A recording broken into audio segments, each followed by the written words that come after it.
शामली में अपना घर आश्रम की स्थापना कथावाचक विजय कौशल महाराज की प्रेरणा से पूर्व विधायक राजेश्वर बंसल द्वारा हुई थी। प्रारंभ में अपना घर आश्रम में 50 आवासीय बेड की व्यवस्था थी। इसके बाद जन सहयोग से अपना घर आश्रम में 120 बेड व 24 बेड महिलाओं के लिए व्यवस्था की गई। अपना घर आश्रम में मनोरोगी, मंदबुद्धि, विकलांग, जख्मी, वृद्ध लोगों के लिए स्वास्थ्य सेवाएं, भोजन व रहने की व्यवस्था की जाती है। अपना घर आश्रम में महिला सदन में 24 बेड से बढ़ाकर 60 बेड किए गए हैं। वह महिला सदन में महिलाओं के रहने के लिए अलग से बिल्डिंग भी तैयार की गई है। इस शुभ अवसर पर विजय कौशल महाराज, राजेश्वर बंसल, पूर्व IPS विजय, अपना घर आश्रम की संस्थापक माधुरी भारद्वाज आदि लोग उपस्थित रहे। आइए जानते हैं इन्होंने अपने भाषण के दौरान क्या कहा। सब श्री विजय कौशल जी महाराज, बहन माधुरी जी, बहन जी के साथ आई जी, दोनों बहनें, प्यारे भाइयों,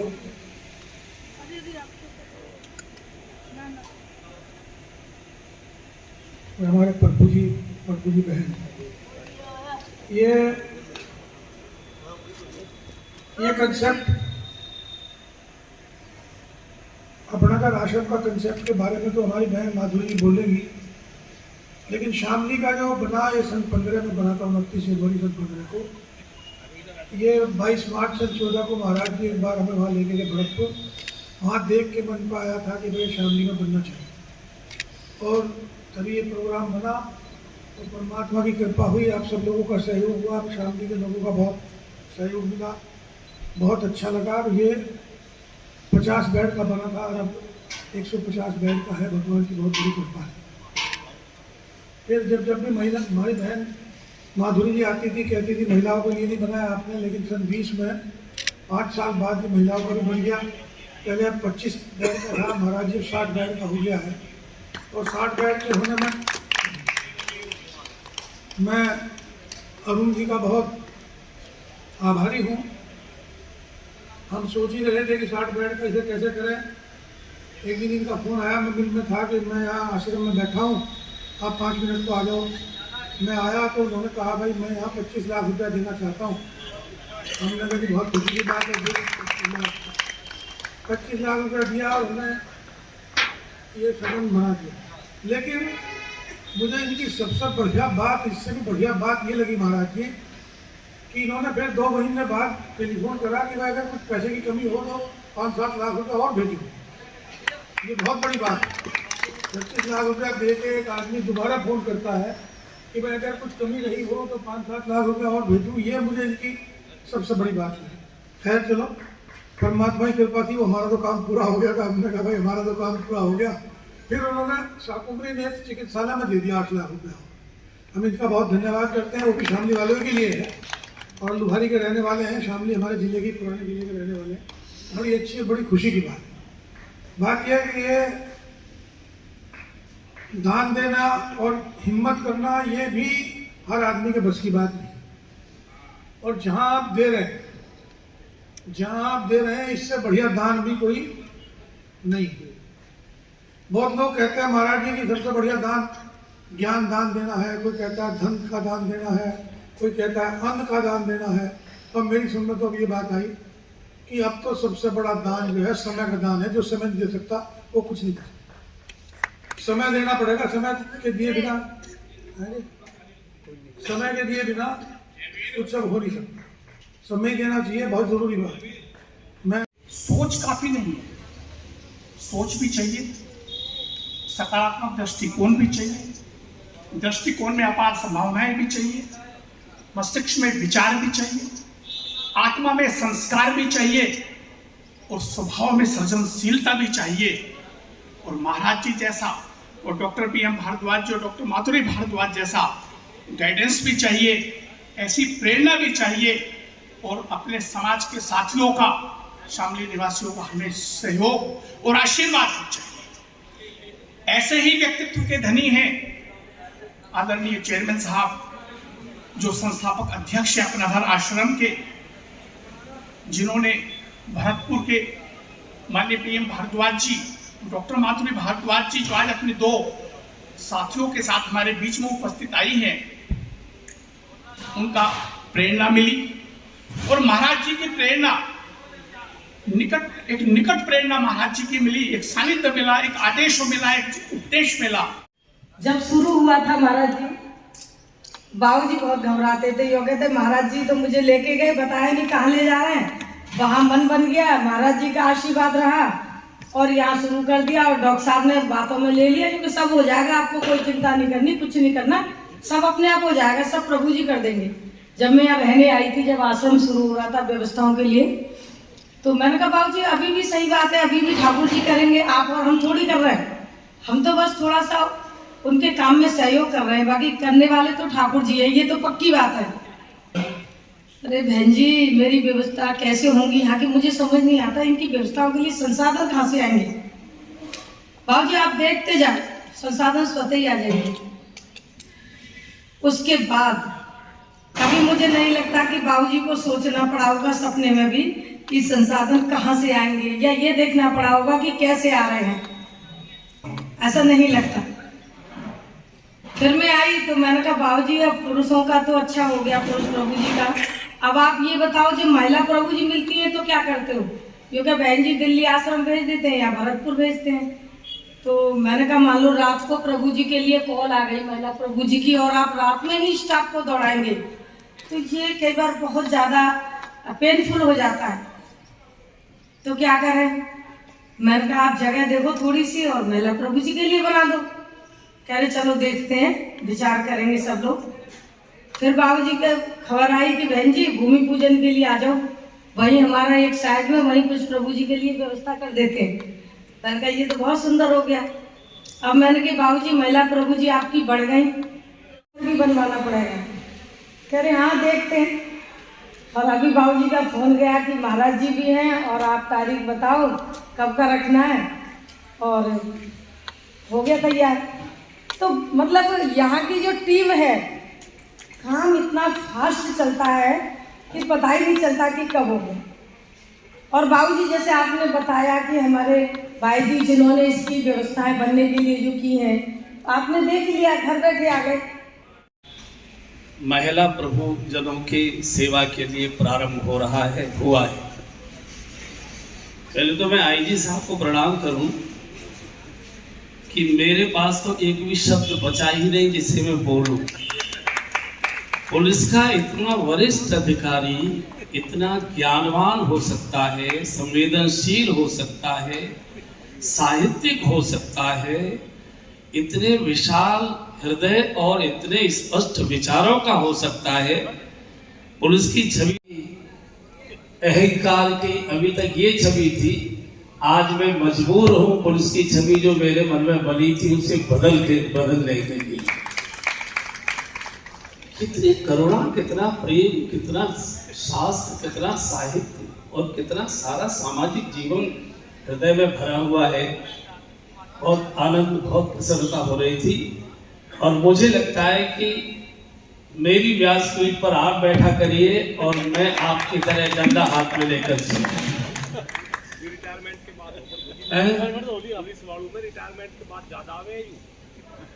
नहीं, रिटायरमेंट से पहले ही होगा, क्योंकि बोरी में जो भरा है कभी भी खोलिए वही निकलेगा, तो पहले से ही होगा। बीज धरती में रहता है, अनुकूल मौसम आने पर वो प्रकट होता है, धरती के ऊपर आ जाता है। पूज्य बहन जी ने पूरे अपने घर की आत्मा का दर्शन करा दिया। भरद्वाज दंपति दोनों ही महापुरुष, जैसे हम मनु महाराज और शत्रुपा जी के बारे में सुनते हैं, बिल्कुल दोनों मनु महाराज और शत्रुपा जी का जैसा जीवन जी रहे हैं, आचरण और व्यवहार जी रहे हैं।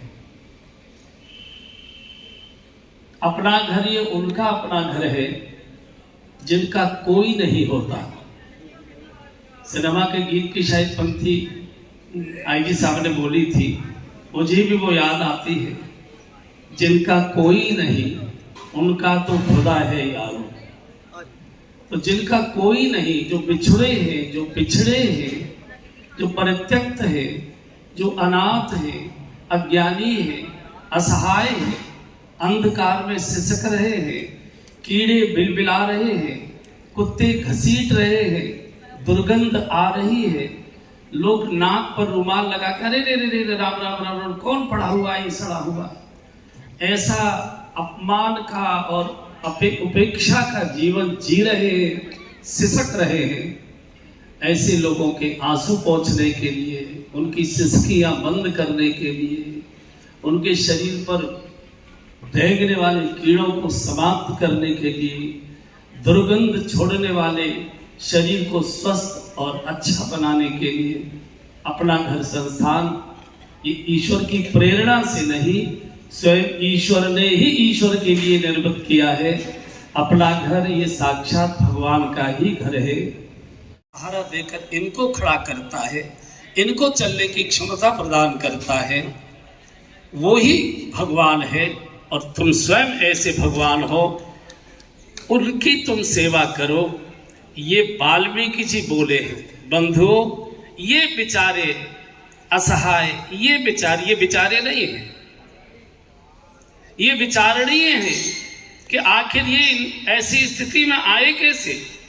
जिस घर में जन्म लिया, जिस घर के लिए जिए, जिस घर के लिए खपे, जिस घर के लिए खून पसीना बहाया, शुभ अशुभ किया, सुख देने के लिए न करने वाले काम भी किए, परिवार सुखी रहे, वो अपने लोग किसी स्टेशन के बाहर, किसी बस अड्डे के बाहर, किसी गली में, किसी मंदिर के बाहर, कहीं पिछवाड़े में सिसक रहे, चीख रहे, लोग नाक बंद करके जा रहे हैं।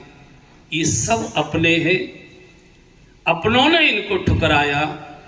भगवान ने भरद्वाज दंपति को प्रकट किया, बोले तुमको मैं 2 शरीर दे रहा हूं, लेकिन मैं ही हूं तुम्हारे अंदर, मैं ही तुम्हारे अंदर बोलूंगा, मैं ही तुम्हारे अंदर चलूंगा, मैं ही तुम्हारे हाथों में रहूंगा, मैं ही तुम्हारी वाणी में रहूंगा, मैं ही तुम्हारी दृष्टि में रहूंगा, मैं ही तुम्हारे हृदय में रहूंगा। बंधु और बहनों, ये ईश्वर का कार्य है। बहन जी ने पूरा विषय स्पष्ट रख दिया, बड़ी साहित्यिक भाषा में मार्मिक शब्दों के साथ आदरणीय आईजी साहब ने सारा विषय रख दिया। मैं हमेशा जो एक बात बोलता हूँ उसको बोलकर अपनी बात को पूरी करूँगा। एक देश के बड़े पत्रकार हैं, टीवी पर बहुत आते हैं।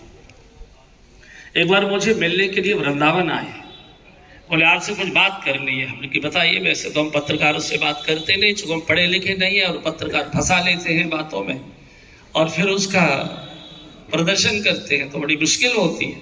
बोले नहीं, हम ऐसी कोई बात नहीं पूछेंगे, केवल एक प्रश्न है हमारा, इस कलयुग में अच्छा मनुष्य बनने के लिए कौन सी पूजा की जाए, कौन सा पाठ किया जाए, कौन सा ध्यान किया जाए, कौन सा अनुष्ठान किया जाए, ये उनका प्रश्न था। मैं मौन हो गया, क्या उत्तर दूं। तब मैंने उनको बोला कि इस कलकाल में अच्छा मनुष्य करने के लिए पहले तो इस गलतफहमी को निकाल दीजिए कि कोई पूजा करने से अच्छा बन जाता होगा, कोई पाठ करने से अच्छा बन जाता होगा, कोई तीर्थ यात्रा करने से अच्छा बन जाता होगा, कोई अनुष्ठान करने से अच्छा बन जाता होगा, कोई तीर्थ में वास करने से अच्छा बन जाता होगा, कोई दान पुण्य करने से अच्छा बन जाता होगा, गंगा स्नान करने से अच्छा बन जाता होगा, कावड़ यात्रा ले जाने से अच्छा बन जाता होगा, चींटी चुगाने से अच्छा बन जाता होगा। आज इस गलतफहमी को निकाल दीजिए। अगर इनके द्वारा मनुष्य अच्छा बना होता तो भारत के हर घर में देवता खड़े होते हैं मनुष्य के रूप में।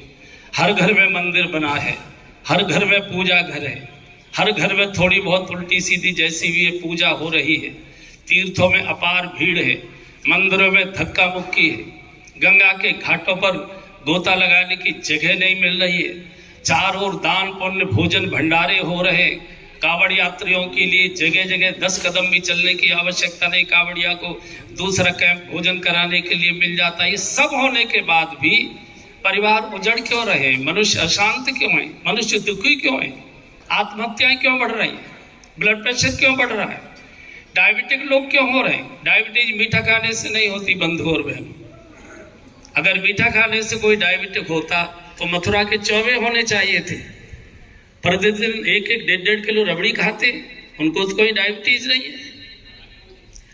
तो इनसे कुछ नहीं होगा, कुछ नहीं होगा इसका अर्थ ही नहीं जो कर रहे हो वो छोड़ दे। लेकिन ये गलतफहमी निकाल दीजिए कि तीर्थ से, पाठ से, पूजा से, मंदिर में माथा टेकने से, साधु को प्रणाम करने से, सत्संग सुनने से कोई अच्छे बन जाएंगे, नहीं बने।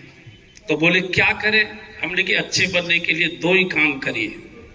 किसी अच्छे मनुष्य के पास बैठना उठना प्रारंभ कर दीजिए। अब उन्होंने फिर प्रश्न किया कि कौन सा थर्मामीटर, कौन सा बैरोमीटर है, कौन सा पैमाना है जिससे पता लगे कि व्यक्ति अच्छा है।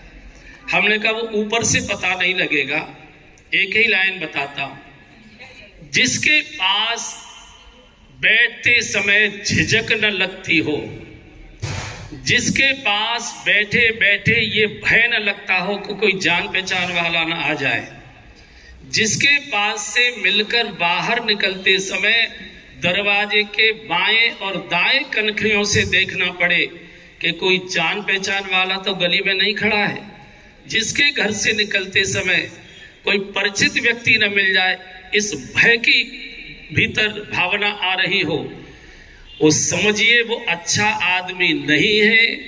उसके पास कभी भी गलती से मत बैठिए, चाहे अपना रिश्तेदार ही क्यों न हो, उसके अतिरिक्त बाकी सब अच्छे व्यक्ति हैं, किसी के पास बैठ जाइए। जब हम जाते हैं कुछ खाने पीने के लिए तो कनखियों से देखते जाते हैं, कोई जान पहचान वाला तो नहीं है, कोई ऐसा तो नहीं है, कोई वैसा तो नहीं है। तो मेरी दृष्टि में वही अच्छा व्यक्ति है जिसके पास बैठे और जब निकले तो कॉलर खोलकर निकले। खड़े होकर हम 2-4 मिनट प्रतीक्षा करते हैं, कोई जान पहचान वाला आए तो वो भी देखे कि मैं इनसे मिलता हूँ, मैं इनके पास बैठता हूँ, मुझे अपने पास बिठाते। जब मैं गली से बाहर निकलता, अरे उनके पास गए थे, तुम्हारी कैसे जान पहचान हो गई उनकी? वो तो किसी को बिठाते नहीं है, तुमको कैसे बिठाया? जहां ये प्रकट होने लगे, जहां ये संदेश आने लगे कि तुम कैसे बैठ गए भाई उनके पास तो बहुत अच्छे अच्छे लोग तरसते हैं बैठने के लिए। समझिए कि जिनके पास बैठे थे वो अच्छे आदमी थे, और उस अच्छे आदमी के पास बहानों से मिलने जाइए, उनके पास बैठिए। और जिसके पास छुपकर जाना पड़े, बचकर जाना पड़े, सावधानी से जाना पड़े, कोई देख न ले इस भय से जाना पड़े, चाहे बड़े से बड़ा अपना रिश्तेदार क्यों न हो, झूठ बोलकर बहाने बनाकर उनसे बचिए, आप अच्छे बन जाएंगे इसी कलयुग के अंदर। और दूसरे, मैंने कहा किसी अच्छे काम के साथ जुड़िए। अच्छा काम कौन है? मेरी दृष्टि में और मानस की दृष्टि में अच्छा काम वो है जिस काम से हमको आनंद मिलता हो, प्रसन्नता मिलती हो, गुदगुदी होती हो, उत्साह मिलता हो, ऊर्जा बढ़ती हो, और किसी दूसरे के दुख दर्द दूर होते हों, रोते के आंसू पुछते हों, रोते चेहरे पर मुस्कुराहट आती हो, असहाय अवस्था में बैठा हुआ गिरा हुआ उत्साह से खड़ा हो सकता हो, आनंद और उत्साह उसके जीवन में प्रकट हो जाता हो, ऐसे किसी कार्य से अपने को जोड़िए। तो उन्होंने कहा फिर अच्छा काम कौन हो सकता है, आप बता दीजिए। मैंने कहा मेरी दृष्टि में अच्छा काम है जिस कार्य से दूसरे को सुख मिलता हो और दुख दर्द दूर होता हो, और हमको उससे कोई भी आर्थिक लाभ न होता हो, वही अच्छा काम है।